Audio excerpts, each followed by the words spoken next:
J'ai eu la chance, il y a bientôt un peu plus de 35 ans, de rencontrer à l'époque un des derniers maîtres papetiers en France qui était issu, lui, de cette génération de papetiers. Donc c'était vraiment une tradition dans la famille.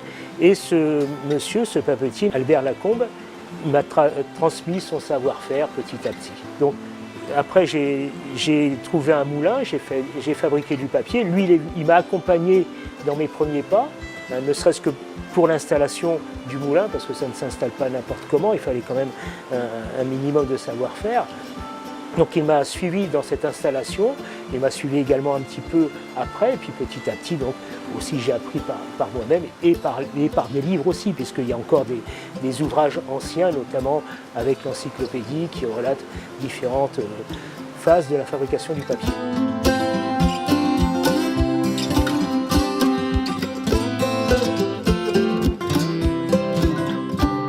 La première étape, c'est évidemment le tri, ça c'est indispensable puisque je vais utiliser du chanvre, du coton, du lin.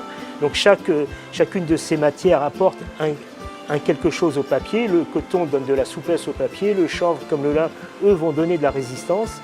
Donc chaque papier a une composition particulière en fonction de son usage, de sa destination. Donc la première étape, c'est le choix des tissus. Ensuite, le broyage du tissu. Donc auparavant, il y a ce découpage en petits morceaux pour faciliter son broyage. Donc la préparation de la pâte. La préparation de la pâte, c'est la partie la plus importante. 80% de la qualité du papier va dépendre de cette préparation de pâte. Et ensuite, donc, la formation de la feuille après, à partir de la pâte, la mise sous presse pour enlever l'excédent d'eau, le séchage. On est encore loin d'avoir terminé, d'avoir obtenu notre feuille de papier. On a la feuille de papier, mais il y a encore un propre à une utilisation graphique, notamment car il faut encoller le papier. Donc il y a cette opération d'encollage qui se fait suivant la tradition à partir de gélatine. Donc c'est une opération qui se fait après le séchage du papier. Donc les feuilles sont remises dans une cuve, repressées et remises une seconde fois au séchoir. Là, on est presque à la fin du processus, puisqu'il y a encore une dernière étape qui est le lissage, le satinage du papier qui se fait sous presse. Donc là, on donne à la feuille de papier son aspect définitif. Et toutes ces opérations prennent un petit mois. C'est cette transformation, en fait, toute cette mutation du chiffon à la feuille de papier qui est vraiment passionnante.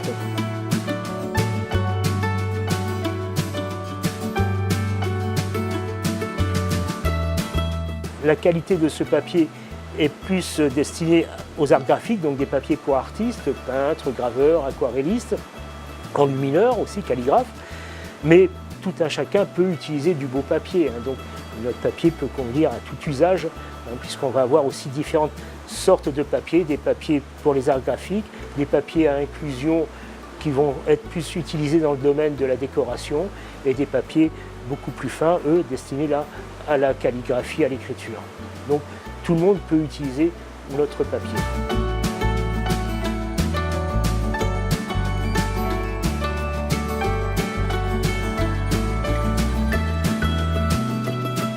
Pour pérenniser cette activité, il faut évidemment former des jeunes.